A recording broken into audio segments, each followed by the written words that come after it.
মুরব্বী আপনার নাম কি? এই আপনাদের এলাকার মানুষ এনে, এই এলাকার মানুষ চিনেন ওনাকে? আচ্ছা মুরব্বী আপনার নাম কি? শফিকুল ইসলাম। এইদিক শফিকুর রহমান। আচ্ছা আপনি কবে গেছেন হজে না ওমরায় গেছেন? আমি উমরায় গেছি 5 বছর আগে। 5-6 বছর ওমরায় গেছেন। আচ্ছা তো ওমরাতে যখন গেছেন আপনি ওমরা কোথায় করেছেন? উমরা মদিনায় করেছি। ওমরা তো মদিনায়, ওমরা তো মক্কায় করে। মক্কায়ও করছি, মদিনায় মদিনায় তো হযরত করে জিয়ারত করছি। হ্যাঁ জিয়ারত করেছেন, নবী করিম সাল্লাল্লাহু আলাইহি ওয়াসাল্লামের রওজা মুবারক জি, জিয়ারত জিয়ারত করেছেন। করেছি, হ্যাঁ। জি। কিন্তু এই যে তাওয়াফ করেছেন, ওমরা করেছেন কোথায়? কাবায় না? কাবায়। আচ্ছা আপনারা সবাই শুনতে পাচ্ছেন আমার কথা?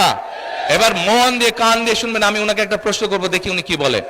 আচ্ছা মুরব্বী বলেন তো আমাকে, এই যে কাবায় আপনি গেছেন, আল্লাহর ঘর না ওটা? ওটা তো আল্লাহর ঘর। আচ্ছা ওটার মালিক কে বলেন? আল্লাহ। কিসের মালিক? আল্লাহ। দুনিয়ার মালিক আল্লাহ, কাবার মালিক আল্লাহ।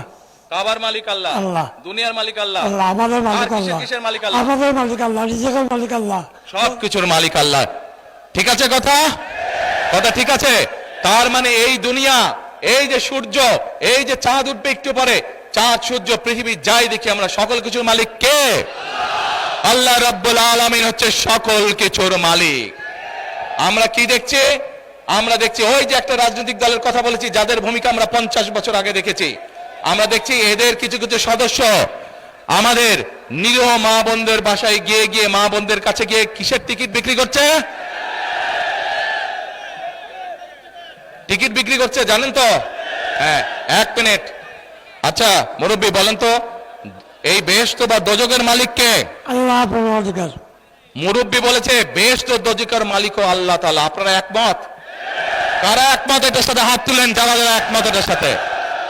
সবাই একমত, আলহামদুলিল্লাহ আলহামদুলিল্লাহ, আল্লাহু আকবার আল্লাহু আকবার।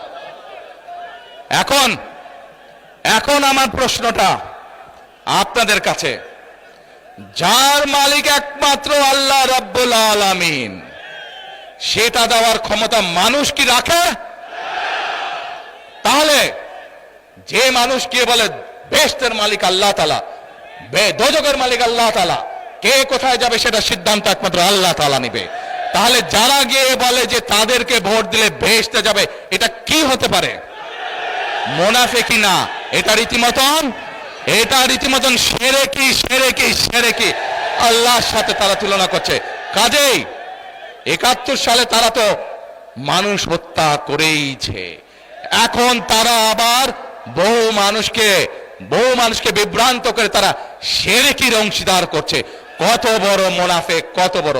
তাহলে চিন্তা করেন, যারা এই ভোটের আগে আপনাদের ধর্মে, আমাদের বাংলাদেশের মানুষের ধর্মীয় অনুভূতিতে আঘাত করে মানুষকে ঠকাচ্ছে, এরা যদি কোনোভাবে, আল্লাহ মাফ করুক আল্লাহ না করুক, কোনোভাবে যদি ক্ষমতায় যেতে পারে, এরা কিভাবে মানুষকে ঠকাবে চিন্তা করেন। 1 মিনিট, কথার যুক্তি আছে কি ভাই? যুক্তি আছে? কথার যুক্তি আছে? এই শিরকিওয়ালাদেরকে, যারা শিরকি করে, এদেরকে বর্জন করতে হবে, মানুষকে সচেতন করতে হবে।